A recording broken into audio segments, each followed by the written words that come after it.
Hello, everyone, and welcome back to the Journey Out podcast. Today, we will be talking about overcoming fears as an entrepreneur. So let's get right into it. What is home care? How do I navigate healthcare? What do I do when I feel down and depressed? I'm stressed. Am I enough? What can I do? What is this going to cost? So let's get into a little bit about talking about how to overcome fears as an entrepreneur. And we're entrepreneurs, so we have been there, we've done that. But I kind of want you to go over for me, why does fear of failure hold so many people back? Wow, that's a good question. I think nobody wants to fail, right? Fear is really coming from the unknown. Mm-hmm. You step out there, you start a business, but you don't have the steps. You really don't have the blueprint to make your business succeed. Right. So the fear of failure is just, hey, I don't know what's going to happen. Right. I don't know what that's going to look like. Mm-hmm. I don't know if I'm going to rebound. Right. But failure builds character Right. for you to succeed in the future. Right.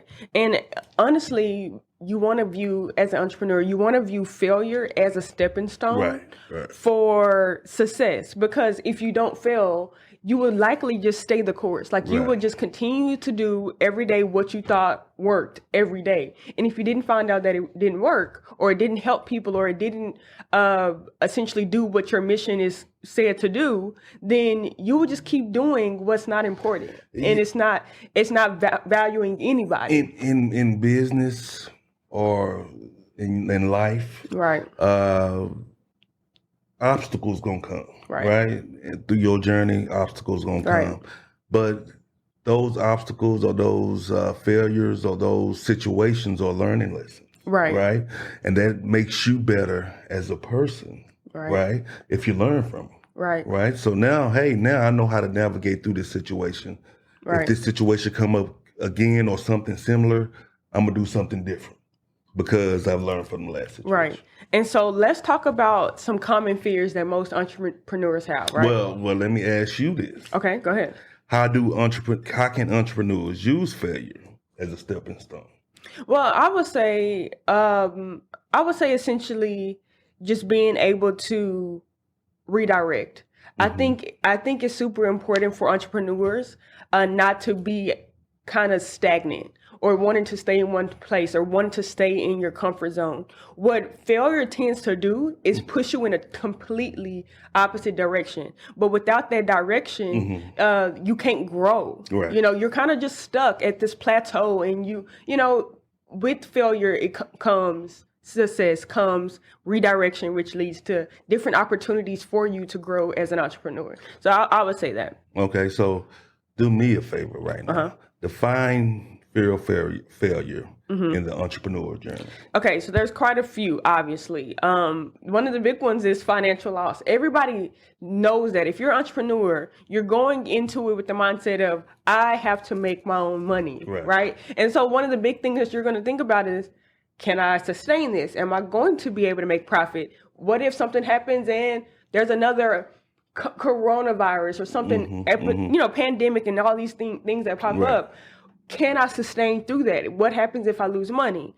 Another one is like public embarrassment. Oh, man. So many people go through different things. I mean, we've seen a lot of entrepreneurs that are now put on blast for, doing things illegally or just doing just weird things. And so public embarrassment is always going to be one of those things of if people don't agree with me, cancel culture is so real these days. If people don't agree with what I'm saying, if people don't agree with what I'm doing, there is a potential for us to be, embarrassed publicly. For making decisions that you think is good for the business, but also, so what about, you also have letting down family and friends. Right. Because those people look up to you, first of all. Right. And those people are the reason why you'll get in the business or do your journey is to support your family, right? And so you can feel a letdown in doing that. I mean, and you think about it, if you think about first-time entrepreneurs like ourselves, we're the first ones really in our family to say, hey, let's do something. Let's start something for others because we went through something. Right. We're the real first entrepreneurs. That can hold a lot of weight for some people. And so a lot of the people do look at you like, hey, you got to hold us up because you decided you wanted to do this and it's going great now, but can you sustain? Right. And and then that brings in self-doubt. Oh yeah. And imposter syndrome. Oh yeah. So one big thing for me, right? Yeah. We're the biggest critics of ourselves, right? We give ourselves the hard time. We criticize ourselves harder than probably anybody, which creates self-doubt in our abilities to do things. So then you add the imposter syndrome to it. So now to me, that means, hey, I'm coming into an area of business I really have no experience in, but I'm trying to imposter or do what other people are doing. Yeah. And that to me wasn't working. It's just one of those things, like you said, we're our biggest critics. We don't feel like we're ever prepared enough for where we are or where we're going. Like we don't ever feel like we're prepared enough. When you started PC, it was because Granny was going through what she was going through, and you was like, "Hey, I need to be a resource for other families who went through this."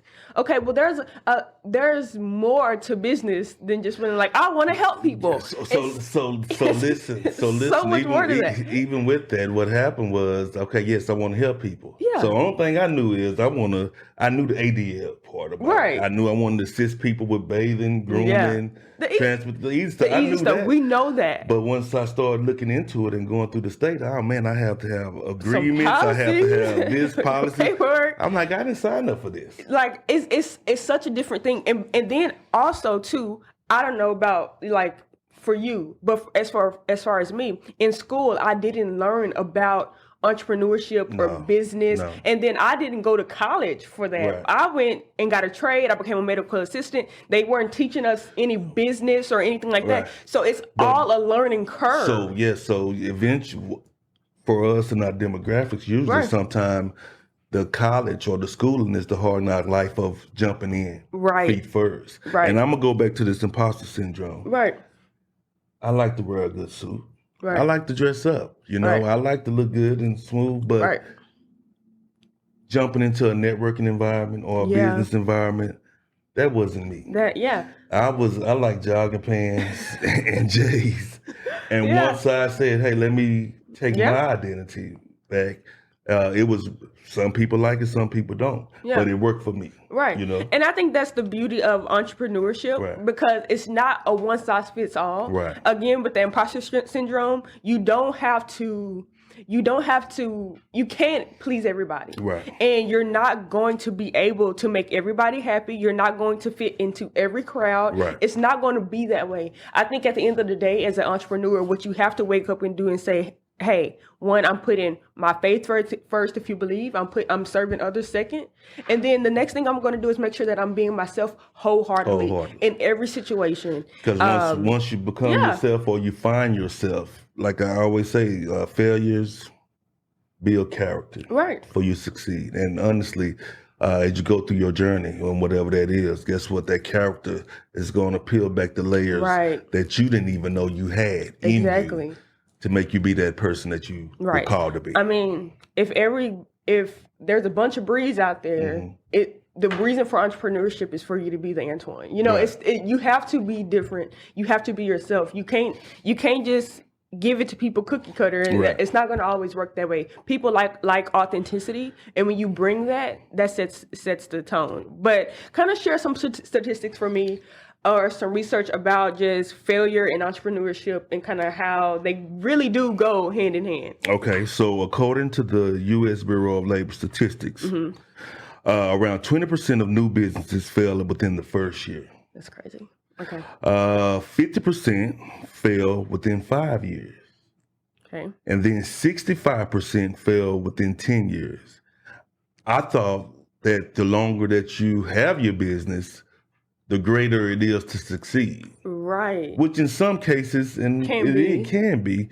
But they say 65% of businesses fail within the first 10 years. Not only you got to get past the first year, that's 20% of business fail. 50% failing within 5 years, and then 65% in 10 years. That's wow. That's just an alarming statistic. But and like you said, you don't think about that because you're thinking, oh, if there's longevity, you're obviously doing okay. Yeah. You know, but sometimes that's not always the case. Right. You know, because the one thing about being an entrepreneur and about the longevity of businesses, they change. That's why failure comes into play.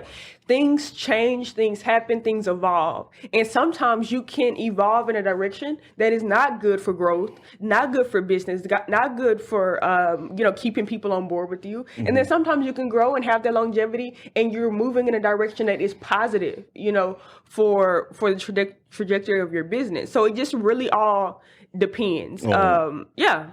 Okay, so let's go here. Okay. So let's reframe, failure as learning tools. Okay, let's do it. Reframing failure as learning tools. Okay. Tell me something.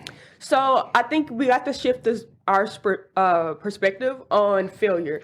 Of course, failure is not something that, we want to happen, but it's just bound to. It's just one of those things. So we have to shift our perspective and understand that failure is not the end, but it is feedback for growth. Again, like we were talking about earlier, it does redirect you and get you to a certain level that you weren't at previously. If everything was all good, you would change nothing. Right. So so a failure is a lesson to learn. So some people say, I think it's a win-win. Exactly. You know what I'm saying? Yeah.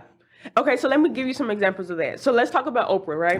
Okay, so Oprah encountered some pushback back in 2011 after launching her own television network. She launched her own, OWN, Oprah Winfrey Network. She launched OWN, and in 2011, she received some pushback from it. She did not have high ratings at all. And this is Oprah Winfrey. She didn't have high ratings at all, but she decided, hey, I'm going to persevere. I'm going to continue, regardless of what everybody else says. I'm going to do what I set out to do. Okay, she revamped the entire company and grew her ratings, like revamped everything. So the failure that she was reaching, which was low television ratings, which means you don't need a network because people aren't wanting to watch you. She said, okay, that is a failure. Don't get me wrong. That is not a good thing. But maybe there's something that I'm doing internally that is not boosting my ratings. And she revamped everything. So that means she went back. She did more research.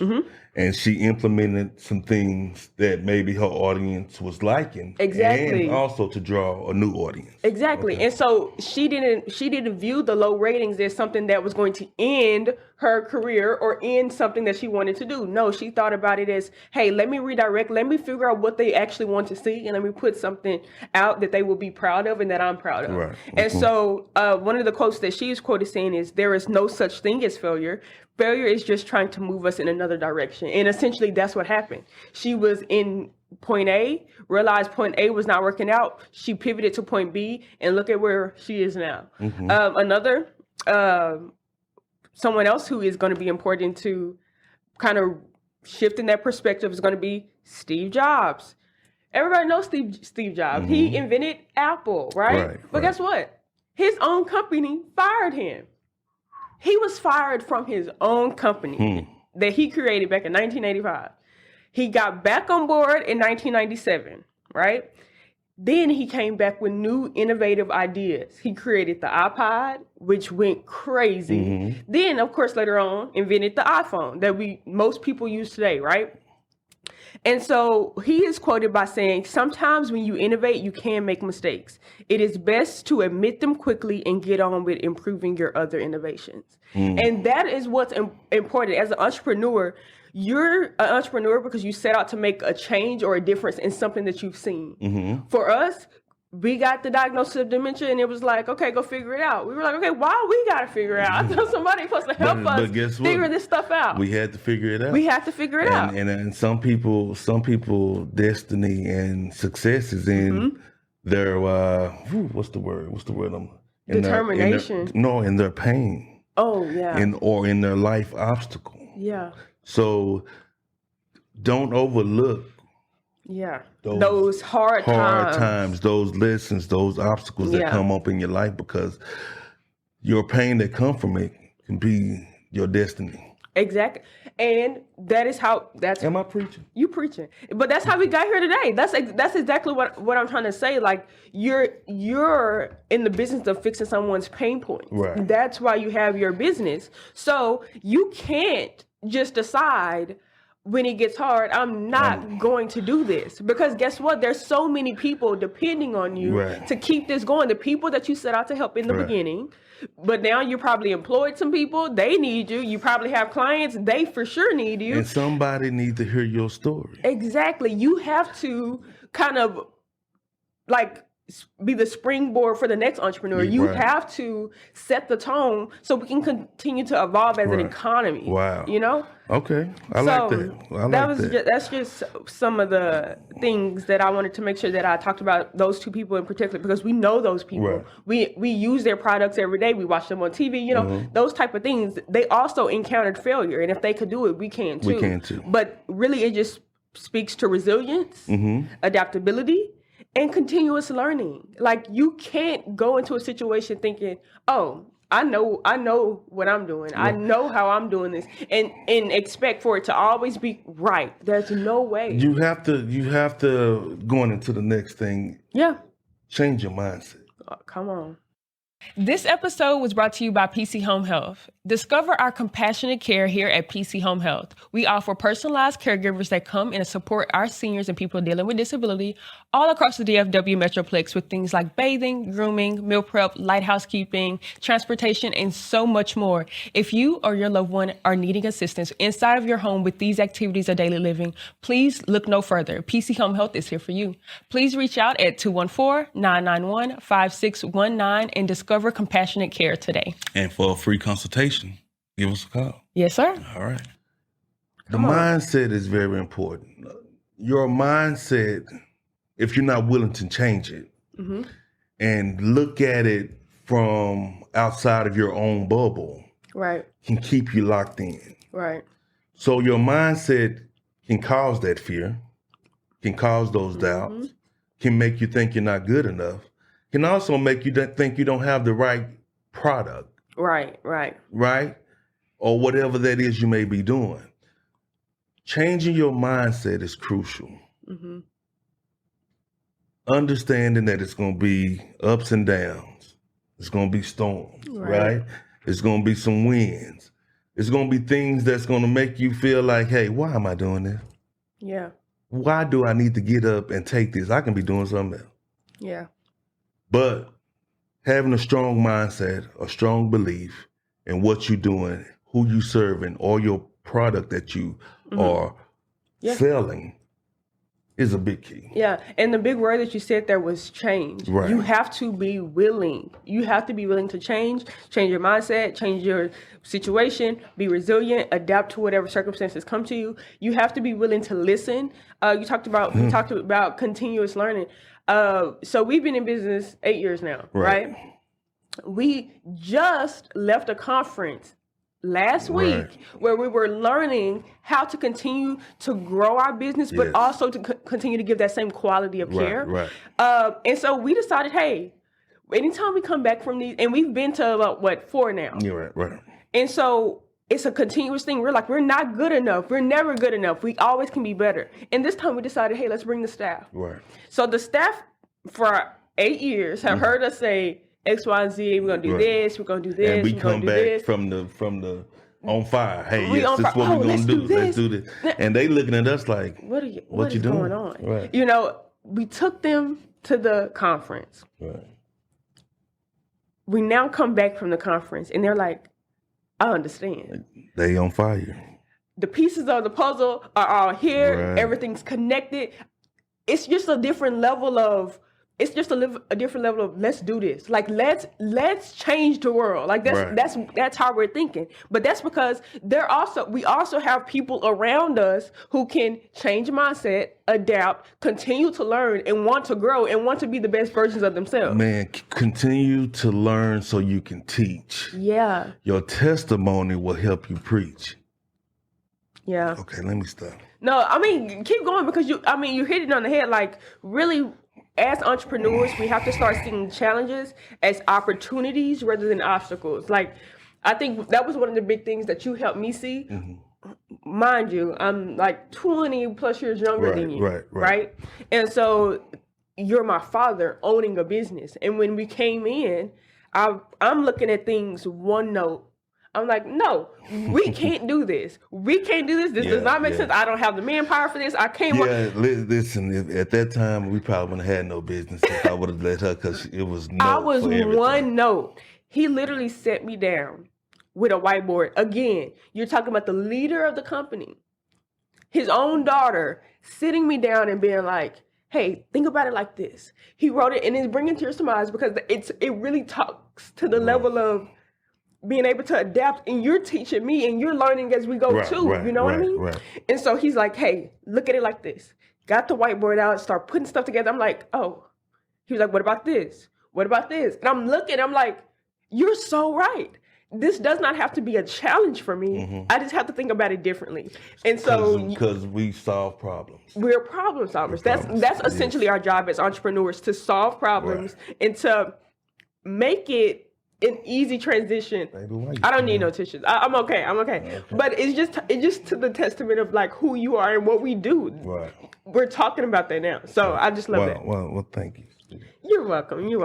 Good night. All right. Okay. So we're back in business. Let's go. So we talked about mindset shifts, fix your mindset, right? Right. Let's talk about preparation and risk management. Tell me a little bit about that. Okay, so when we're going into talking about preparation and risk management, essentially as an entrepreneur, you have to prepare for different situations. But also you do have to think about the risk that you're going to be taking as an entrepreneur. Like, you have to manage those risks in a kind of consolidated situation. So, you know, okay, this is probably where failure can enter, but I am consolidating in this package that looks pretty, and I know what the outcome could essentially be. Yes, I think some people, when they start their business and they do whatever type of risk management that they do, I think once they start to analyze the risk and see and learn where the future pitfalls can be, I think that's enough to make them say, Hold on. But this is why preparation is key, because you have to prepare for that. So the first thing you want to do is start small. You have to start testing ideas before you just go all into a situation. Especially if you haven't started the business yet and you're thinking about it and you're like, hey, I kind of really want to do this. Start small. Test different ideas first. You want to, I don't know, start a doggy daycare. That's cool. Well, because it's my sister-in-law, if you're hearing this is specifically for you. Okay. If you want to start a doggy daycare, okay, the first thing you want to think about is, I need somewhere to house them. I can't go and just be like, come all the dogs, bring all the dogs to me. I have nowhere to house the dogs for the daycare. You know, so you have to start small. Let's start looking at commercial properties. Let's start figuring out, you know, what are my work hours? What are those time frames? You want to start small in that way to try to make sure that I am testing everything to make sure it's, you know, can work effectively and efficiently. And also with that, you want to build a financial safety net. Exactly. Whether that's understanding what you're doing, saving money for that. Some people get a loan. Some people do other things. We will go more deep into that part on a later podcast, because we're going to break down this information for y'all a lot. Also, having a support system, a mentor, coaches, a coach, community. Listen. Quick story. It was on a Friday. I was going to see my boy, Mark Drake. And that Saturday I was going to say, hey, listen, I had another meeting, but I was going to hit the floor running. I had my flyers printed and everything. Hey, this is what I'm going to do. Mark, speaking with him, he gave me some advice, right? And I didn't know nothing about that advice. He gave me some tidbits of how your business form and this and that. I'm like, okay, cool. That's cool. All right, I'm gonna look into that. But I told him that Friday night, I was like, listen, I'm gonna speak to somebody else Saturday morning. And if it ain't saying something that I want to hear or what I need to hear, I'm going putting flyers. You going all in I was going all in. Okay. So Saturday morning came, and shout out to Monty. He's a business consultant. He's a great guy, and he gave me the tools I needed. He mentored me. He said, okay, if you're going to do this, you need to go do boom. What about the state? Do. And for probably a month or two, every Saturday, he sat with me to make sure I was doing what I needed to do to start the business right on solid ground to move forward. Yeah. So him, again, shout out to Monty. I called him OG Monty. I appreciate you, sir. Yeah. Him taking time out of his from his family, his weekend to spend with me, helped me, and I appreciate that. So mentors are great. Even we went to this conference. Yeah. We have coaches and stuff to help us in this specific business in home care. So man, it's a must-have. It's important. It's important to learn from people who are doing it on a day-to-day basis. And a higher level. And at a higher level. You know, I can... what was the saying? If you're the smartest person in the room, find another room. Yes. Like that's essentially it. You know, you want to be around people who are, you know, making a difference, making a positive difference, and people who are wanting to grow just like you and doing the same thing that you're doing, because you can add those same kind of techniques and different things that they're using to your business to help you grow as well. And then it's like a mastermind. Like you're talking to different people, you're getting their input, but they're doing the same thing. So you've either been there or you're going to be there, and that's the thing. You guys can kind of piggyback off each other. But I also think that it's important that you build confidence as an entrepreneur. Again, you don't go into it knowing everything you need to know. You don't go into it knowing all the policies and the state rules and all the qualifications. So it's important that you build confidence. And the first way you can do that is by setting realistic and measurable goals. I know we all heard of SMART goals, SMART goals. Set realistic and measurable goals. Hey, if you want to start your business and you know that I don't have the capital, but I also need to secure that commercial real estate space. Okay, well, maybe I need to start not January 2025, but maybe January 2026. And I can put in little measurable goals that I need to hit this by quarter one and this by quarter two. You know, so little things like that to help you build your confidence as an entrepreneur. Because once you start to see it all just unfold and lay out, you're like, oh, no, I can do this.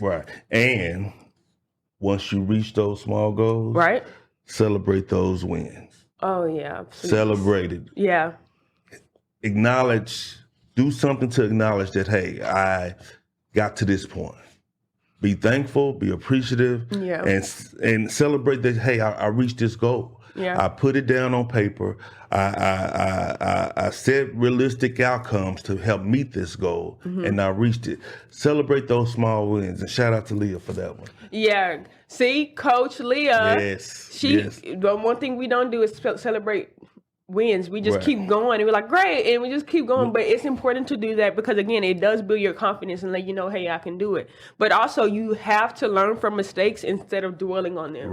Like, I don't know, we can be hit with a million things in a day. We're like, oh, okay.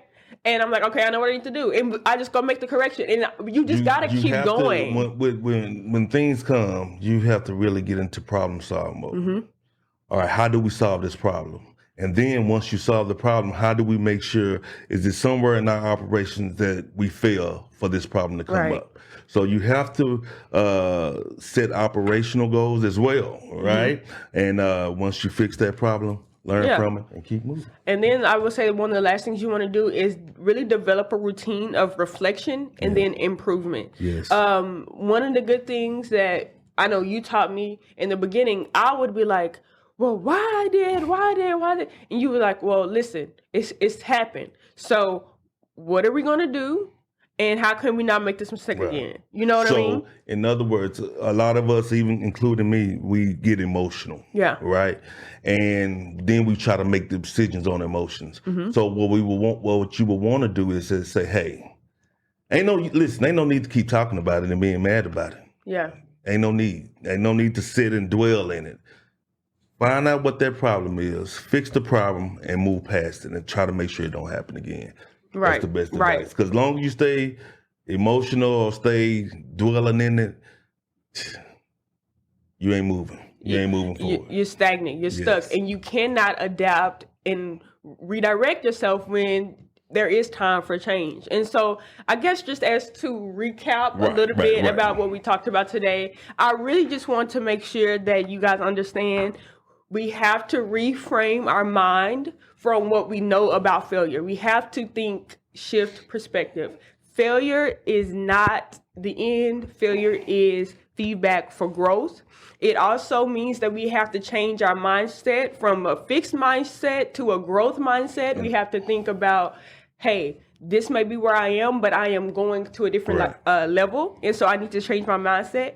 I also have to see challenges as opportunities and not obstacles. I have to say, hey, this is a challenge, a roadblock in my way, but I can get past this with X, Y, and Z. And then now, because I went through that roadblock, let me not have that roadblock happen again, and I can do X, Y, and Z. It's also important to prepare and do some risk management. So make sure that you start small. You test all of your ideas first. You build like a financial safety net. You also get a support system. Family, friends, coach, mentors, whomever is in your circle that can help you, has started businesses before, has been in this type of level before. Seek some help, seek some guidance, but also set realistic and measurable goals as you go forward with your coaches and mentors. They should be helping you say, hey, could be a good trajectory. This is what you could possibly do. But also you have to continue to celebrate those small wins. Make sure that you're putting yourself first as well as you continue to try to scale this business that you're doing. But make sure you celebrate the small wins. Continue to just have fun with what you're doing, because if you're not having fun, then it doesn't matter at the end of the day. If you're not enjoying what you're doing, you can't serve people clearly and correctly. So that's super important. But you also have to know failure is not the end. Your destiny surpasses all of that. And you have to remember that you can keep going and you can do it, just like all of us today. And like you said, failure is to build character for you to succeed. Right. So I hope that this has encouraged you. If you have a small business that you want to start, you've been thinking about starting, do it. Do it. Listen to the podcast. Reach out to us. Whatever you want to do, we're here to help and support. But just remember, start small, and failure is going to happen, but we can overcome it. And then that is all for the Journey Out podcast today. Thank y'all so much. See y'all later. Y'all have a blessed one. Peace out.